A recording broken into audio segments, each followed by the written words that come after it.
Hi everyone, I'm Aaron, and today what we're going to do is go over one of the tutorials for our Solidworks training. Now the first thing I'm going to do is I'm going to open up Solidworks, and it may try to auto default to a screen where it already has the part in there, but what I'm going to do is I'm going to follow the tutorial along with you. So I'm going to come up here, I'm going to click on my help screen, I'm going to go to tutorials, and see how it kind of changes the screen a little bit. I'm going to go over this one instructional drawing right here, and you can see it should take us about 1 hour, but hopefully we can go a little bit quicker. So when I open this up, it's going to give me some information on what we'll be doing. So when we're all done, we should have a model file, and then we should have a drawing file that looks similar to this right here. So there is a tutorial that you can follow if you don't want to watch the video, but I'm going to kind of go through it with you. So the first thing I'm going to need to do is click on New, and then it's going to bring up my part. Now if I've never opened up SOLIDWORKS before, I'm going to have a lot of this stuff that's not been set. Now seeing how I have opened it up, and you probably have as well, I'm not going to be able to see the units, the millimeters, but I'm going to show you where to change this at. Okay, so I'm going to click OK for New Part. And when it opens up my part, I'm going to have this nice blank screen. Now remember, I want all this to be correct. So down here at the bottom, if I click it, the only thing I'm going to do is I'm going to change from inches to millimeters. And the dimensional standard, it's already going to be defaulted to that ANSI. Okay, if it's not, we can go into the boxes and change it. But for right now, we're just going to go ahead and move on ahead. Okay, so I'm going to hit sketching a circle. So I'm going to go into this, and it's going to tell me that I need to find a certain feature. So in the first feature, so this is my features over here, I'm going to have to extrude a boss base, which is going to be this right here. So from right here, I have all these different planes. It wants me to select the top plane. So as I move my cursor over, you can see that it shows the top plane. From here, I'm going to go into my circle mode, as you can see, and I'm going to sketch a circle. I'm going to move my cursor to the point to where it snaps to the center. I will click once, and then I open it up. Now here, I'm just moving it around. I can do whatever, but I'm going to click twice to drop it. Now keep in mind, I can keep it relatively close to what this says, but if I want to, I'm going to have to zoom up. So I'm going to go ahead and try to zoom up so it stays a little bit to size. So I'm going to scroll up to go away from the part, but I need to scroll down. So scrolling down, if you'll notice, starts getting me closer to it. And you'll need to play with this a little bit. So scrolling away and up, it's going to scroll where my cursor is. So you'll have to get a little bit used to that. So here we go. I'm going to get kind of close to where it shows the 1.54, and then I'm going to click. And again, you're going to see me doing a lot of the scrolling. That's just me moving the scrolling mouse around. So from here, after I come to this place, I'm going to move my mouse. It shows this, and I'm going to click in the property manager, which is this right here. I'm going to click OK. Now without clicking on anything, let's go to the next topic. I'm going to click on Smart Dimension, which is right here. Now as you can see, Exit Sketch is deselected. Okay, so right here I'm going to select it, and you can see that now they look the same because I'm in a sketch and I'm about to start Smart Dimensioning. And you can see how Smart Dimensioning works by keeping my cursor over it. So that's exactly what we're actually going to do. We're going to click on my circle one time. It's going to bring my dialog box up. And as you can see, as I move it, it changes different ways. So I click one time to select it. I'm going to click again to drop it. Once I drop it, it's going to tell me to type in 128. And then in this modify box, I'm going to hit OK. I'm going to hit the next option. Now I'm not going to click on anything. I'm simply going to hit Exit Sketch. When I exit Sketch, it automatically went to this mode. Okay, so it came out of my sketch and it went to my mode. And if you wanted to know, or my view, if you want to know what that was, that is the trimetric view. So sometimes it'll tell you to select trimetric, but if you're already in it, you can go ahead and continue to the next step. So in the Property Manager under Direction 1, so we're in Property Manager, Direction 1, under In Condition, if you'll notice it does show In Condition, it's set to blind already. I'm going to set the depth to 7, and then I'm simply going to click OK. So you can see that it has made my part here, and then I can click off at one time to kind of see it. Now your part might look a little bit different than mine. Mine's really bright, but yours might be a little bit more shaded. That's fine. I'm going to hit save the part, so it's going to tell me to save it. I'll save my computer part 1. Looks good. And then you could name it pressure plate like it says for the file name. It's just kind of up to you. I just hit that to be quick about it. Come up to sketching the boss. So I'm going to come up to my features and I'm going to go extrude base boss. I'm going to select the top of my face of my part, and then you'll notice that my arrows look correct, but it still wants me to select the top view. So I click on the top view and nothing changes. Now if I come down here and I select normal 2, sometimes it can try to grab the other side. So when working through this tutorial, make sure that you have your arrows facing the same direction. So I'm going to grab a circle. I'm going to come to the center of my part. You notice that it has the 2 symbols right here. And then I'm going to click once and then come out and then click twice to drop it. Once it's in there, I'm going to hit OK. And then we're going to go to dimensioning the sketch. So I'm going to go to Smart Dimension. I'm going to click the circle and come out. And then I'm going to click again to drop it. And I'm going to type in 7.5 and then hit OK. Now if I wanted to, you could hit the Enter key on your keyboard and it will do the same thing. So that looks good right there. We're going to go to right there. So that's there. Offsetting entities is next. So we're going to come up here to offset entities. I'm going to click on my circle so that way it's active. So if you'll notice, it's going to tell us to offset them, and under the parameters I'm going to type in 5. Well, I have 5 already there, but then it wants me to reverse the direction. So it's trying to put it to the outside, we want it to come to the inside. So I'm going to click reverse, and that looks really good. And then we're going to click OK. Then we're going to go to extrude the ring boss. So we're going to go to exit sketch. We're going to go to trimetric view. Sometimes it will come out of that view right there, but we're going to go to trimetric so we can see it. In the Property Manager, under extrude boss, direction 1, we're going to have our in condition set to blind again. And this time we're going to set the depth to 12. And then I'm going to hit OK. Now it says depth, but that is also extruding it that high. So that looks good. So we'll hit OK, and then we have that right there. So the next is going to be sketching the hole. So we're going to go into extrude cut, which is right here. So we're going to select the top face of the boss extrude, which is going to be this surface in here. And notice how it automatically orientated to me. Now notice my arrows are a little off. And if we want to, we can click on top view again to see if that rotates us around. So notice I didn't rotate us around, but we are just going to be going through there. Now if I wanted to, we could find out a way to rotate the views, but we're going to keep rolling with this and see what goes on.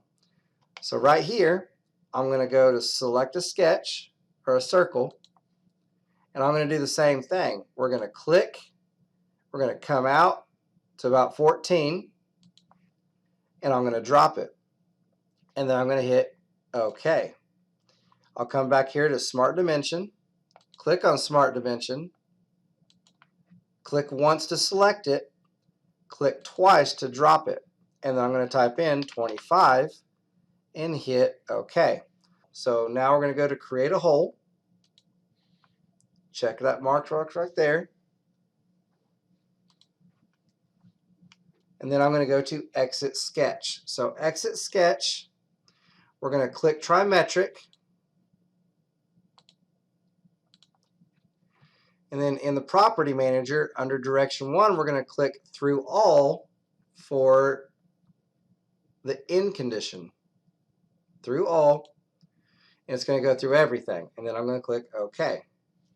So you can see now it's right there. Now if I want to rotate, I click and hold my third mouse to rotate. So the mouse on the mouse, your scroller is your third mouse clicker. So on the scroller, push the scroller down, and then you can rotate. So we're going to keep it in this view.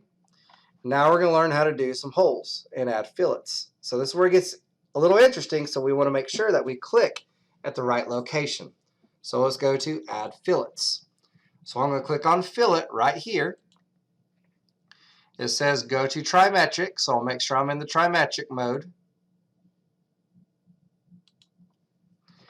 And then in the Property Manager, it says under Fillet Type, select Constant. Now keep in mind, see this symbol right here, that's what needs to be active. So it says Constant Fillet Size. You have different sizes over here, so if you want to play with them, feel free to. But what we're going to do is under the Fillet Parameters, we're going to type in 2. And I usually click off the screen and it kind of fills that up. You don't have to, but now it wants me to select the top and the side. And then if you notice on the screen, my mouse, my right key is the actual check mark. So for this time, I'm actually going to hit the right arrow key, and that's going to give me my model. So that's really good. That's all done on that one. So we'll go to Extrude Boss again. Kind of notice there's a theme going here. We're just going to go back and make features. So I'm going to go to Extrude Boss. I'm going to select the face because that's where I want my holes to extrude from. And then I'm going to click on Top View. But if you'll notice, it did go to Top View. So I'm not going to hit Top View on my standard toolbars if I didn't want to. If you feel comfortable doing it, you just simply go to Top View and we're right there. Expand the line flyout menu. On my line, I have a flyout menu. I have center line, and I select it.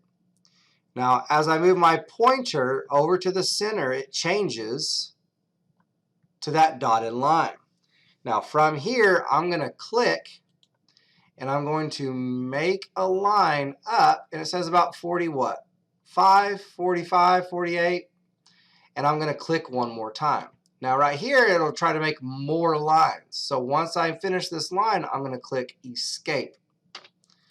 And that will take me out of line mode. So for our next step, we're going to go back to Circle. We're going to click on Circle, and we're going to select that point right there until those symbols show up. I'm going to click Start the Circle. I'm going to come out, and then I'm going to click it one more time. And then I'm going to click OK. So from here, we're going to go to the next step, which will be Smart Dimensioning. And I'm going to go through and select the circle. I'm going to drag it out and drop. I'm going to type in 27, and I'm going to hit OK. So now my hole is the right size, but it needs to be the right distance. So from right here, we're actually going to click on the vertical line because the Smart Dimension was still active, and I'm going to drop a dimension right there, and I'm going to call it 35, and then hit OK. So notice how it kind of put the center of my hole along this center ring. That's very good. So I'm going to hit Next Topic, which we're going to be adding the tall cylinder. So we're going to exit the sketch. And once we've exited the sketch, in the Property Manager under Direction, we're going to change it from Through All back to Depth, which is going to be blind. And then we're going to set that to 30. And then when I click on it, you can't see anything because we haven't rotated our image. So I'm going to click on Trimetric before I hit OK because I want to see if it's going the right direction. So I'm going to come up to here to Trimetric mode. It looks like it's going the right direction. If I want it to go the other way, it'd go that way. But I want it right here. I'm going to select OK, and looky there. I've got exactly what I have on here. So I'm going to go to Sketching the Tall Holes, Tall Cylinder Hole. I'm going to click extrude. So I have extrude cut. I'm going to select the top of the face because that's where I want the hole to start. Notice how it comes to my top view. Now if you don't want it to go to top view, you can simply go back to that other view we had, which is trimetric. And you can always cursor over something if you want to see what it is. So from here, it wants me to make another circle. And as I move my cursor close to the line, you see those 4 lines pop up. I want to move to the center of the circle. And then I want to go ahead and make a circle right on top of it. But if it looks kind of weird, or if you're not sure if you got it, I'm going to hit escape. I'm going to come back to my top view, or if I wanted to, I could click on this part of the diagram, and I'm going to do it again. I'm going to click on circle. I know that's my hole, and then I'm going to come to the center of the hole. So see how my center symbol showed up? I click there, I come out. That looks really good. So it kind of gives you a visual knowing that that's where it's supposed to be. I'm going to click OK. I'm going to click next. Now I'm going to smart dimension that. So I'm going to click on my circle. I'm going to drag out and drop my dimension, and I'm going to type 15, and then I'm going to hit OK. So we're making really good progress right now. So let's add the hole into the top cylinder. So let's click Exit Sketch. I'm going to go into Trimetric View. And then it says, under the In direction, we want to go through all again. So I'm going to click on Through All. And then I'm going to simply click OK. So if I click and hold my scroller, hey, you can see it's all the way through. So that's good. Let's go to our next step. Now here's where it gets a little tricky, like I was mentioning earlier, but take your time. I'm going to use my scroller and I'm going to zoom up on this area. Or I could say zoom to fit or zoom on an area, but I like to use my scroller because that's what I'm used to. And I'm going to click Hidden Lines Visible on the View toolbar. This is my viewing toolbar. I'm going to come up here to Display Style. And I'm going to come down to Hidden Lines Visible. So now I look very similar. Now we're going to be cautious on clicking right now because we want to make sure we click the right items.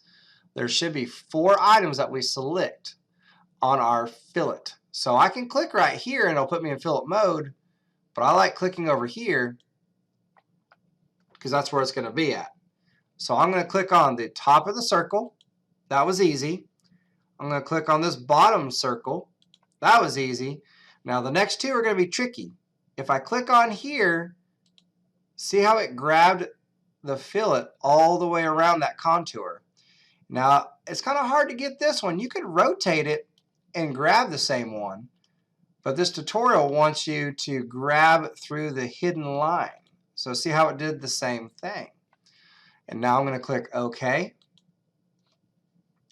And that's really cool. So it did that chamfer, that fillet, on all those contours. Now I'm going to go back to my display view, and you can see that it is all right there. Very nice. I like that. And like I said, I'm going to zoom out and kind of center my part. Next, we're going to go to creating multiples of these, which is going to be really cool. So in my view, which I don't see a view up here because this is the first time I've opened it. If I select right here, there's my view, but I want this to always be showing. So if I click on my pin, notice how it keeps everything up here. That's going to be very helpful. At least it's helpful to me. So I'm going to go to View. I'm going to go to Hide Show. And I'm going to go to Temporary Axis. And if you look at the screen on the tall cylinder hole and the hole in the middle, as I click it, I have temporary axes that have been shown. That's very helpful. So I'm going to click off of here. So now I'm going to go into circular pattern, which is going to be right up here under linear pattern on the flyout. So I'm going to click on circular, and it says in the direction, select the temporary axis of the center of the part for pattern axis. So I've got this right here. I'm going to click that for my axis under pattern axis. I'm going to click on here for equal spacing, 360 degrees, and then it wants me to set the number of instances to 6. And when I click off of it, still nothing's happened because it doesn't know what to revolve around this 6 times. You see everything's set, but now click in the features to pattern, which has already been selected, and now I'm going to come up and I'm going to click on the design flyout tree. Okay, so I say flyout feature manager. I say this tree right here. So if I click on this, this is everything I've done so far. So if I needed to select on something, I could see where it was at in my design tree. So it's telling me to grab the last 3, the fillet, the extrude, and the boss. So I've got 1, 2, 3. And then I'm going to click OK. And there it is. So I'm going to click adding a last fillet because I need a couple more. So I clicked OK. I'll click Next. I'm going to go back into fillet. This time I'll click right here after I hide the temporary axes that I just enabled. So View, Hide Show, Temporary Axes. I'll click on my fillet. It's telling me where it's at. And then I'm going to come up here, make sure I have the right one selected. And I'm going to add a 2 millimeter, which is already there. And I'm going to click on this line. See how it activated everything? And I'm going to click on this line. That should show that right there. Now, you'll notice that I have all these previews. If you like seeing what it's going to look like before, I can hit partial preview or full preview. It's really up to you on how you like it. I'm a big fan of the full preview, but for right now, I'll keep it on no preview so we can see the before and after. And then I'm going to hit execute. There it is. So now there's a chamfer, a fillet going all the way on the inside and all the way on the outside. So now I'm going to click Save. And I'm going to go to my drawing. So guess what? This part we have successfully modeled. Okay? So on this next item, we're going to go over how to make a drawing from the part.